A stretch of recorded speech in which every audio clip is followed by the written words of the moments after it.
السلام الله عليكم ورحمة الله وبركاته. أخيارتا شرفت يوانا قبضان عافيمات قبان إذين رجينا يا نور القروح بدن مقال كان كوما وحاين كسو قادرين سؤالا إن سو ويديان دلنيارتا قارها رقا يكحران مقالدا إنو هودا سو قلين أيا وحايو دعيان سيدان حلي أنيقو عياريا أيا اللي يقال هذا حنينتا kadibna dhaawac ayaa iga soo gaaray xiniintaasi marmaraya ay xanuuntaa warwarba igu haysa walbahaar badan baan dareemayaa waxaan ka baqayaa mustaqbalka haddii aan guursado inaan dhali waayo waa su'aal inaga soo gaadhay oo dabcan weliba aan mar iyo laba ahayn oo inagu soo laalaabata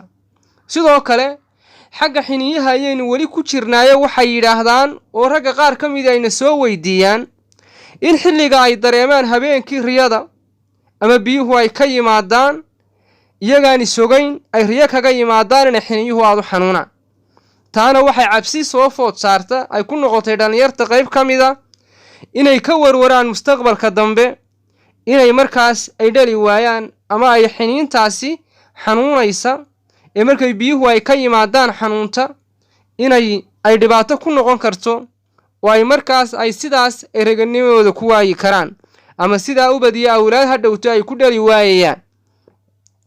qodobka kale ee dhinaca xiniyaha ku saabsan ee iyaguna ayna soo weydiiyaan dhalinyarta ku xidhan muuqaalada hawada aynu soo gelinaya waxay tilmaamayaan sidoo kale jug ayaa igaga dhacday ama waxaan ku fadhiistay xiniintayda kadibna waan dhaawacay juga ayaa igaga soo kaca ama doog wax la yiraahdo iyo dhibaato ayaan ka dareemaa marmar bay xanuunaan ee mustaqbalka wax miyay iga yeelayaan oo arrintaasi dhibaato miyay ii geysanaysaa.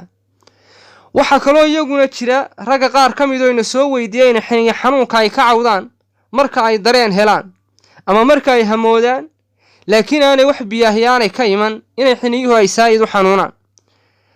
dhammaantood waxa ay ku soo ururayaan su'aalahaasi xiniintu haddii ay xanuun soo noqnoqda iyo xanuun xilliyada qaar laga dareemaba ay timaado qofka mayay ku abuuri kartaa midhalaysnimo ninka mayay u keenaysaa inuu midhalays noqdo. arrintaas markay dhakhaatiirtu ay eegayaan waa arrin aan loo baahnayn in sidaa dhalinyartu ay iskugu warwarinayaan ama warwarka ay iskaga ridayaan ama ay uga baqayaan inaan looga baqin. xiniintu iyadoo ku xanuunaysa oo xanuun aad ka dareemayso iyo iyadoo jugi kaaga dhacday oo nabar kaaga dhacay oo nabarkii aad ka bogsatay laakiin marmar aad ka dareento ayaad dhali kartaa. dareenka xiniinta ku xanuujinayaana guurkaaba dawowa oo marka aad guursato biyahaaga dareenka kugu noqonaya ee markaad hamoodo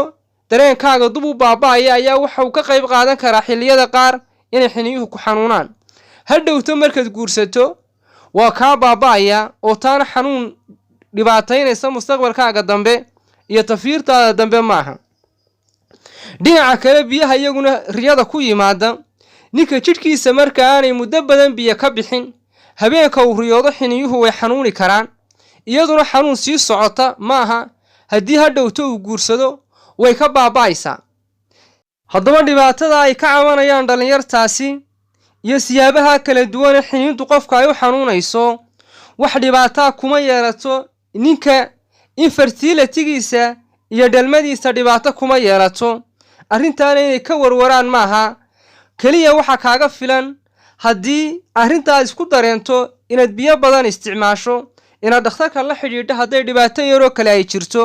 sidoo kale inaad jimicsi fiican aad isticmaasho oo orod iyo socod aad isticmaasho laakiin walwal weyn oo gaadhsiisan ina dhali weydo mid meesha ku jirta maaha. xiniintu inta ay shaqaynayso oo dhan qofku ama ninku waa u dhali karaa haddii aanu caabuq jirin ama wax xidhay jirin ama markaa unugyada iyo tiftaafyada ay manidu soo marto aanay xidhmin ama aanay xiniintu burburin wax walwala oo laga qabaa ma jirtee ninku waa u dhali karaa. intaas ayaynu ku soo ururinaynaa la sii wadaaga bulshadeena kale. wassalaamu calaykum waraxmatullaahi wabarakaatu.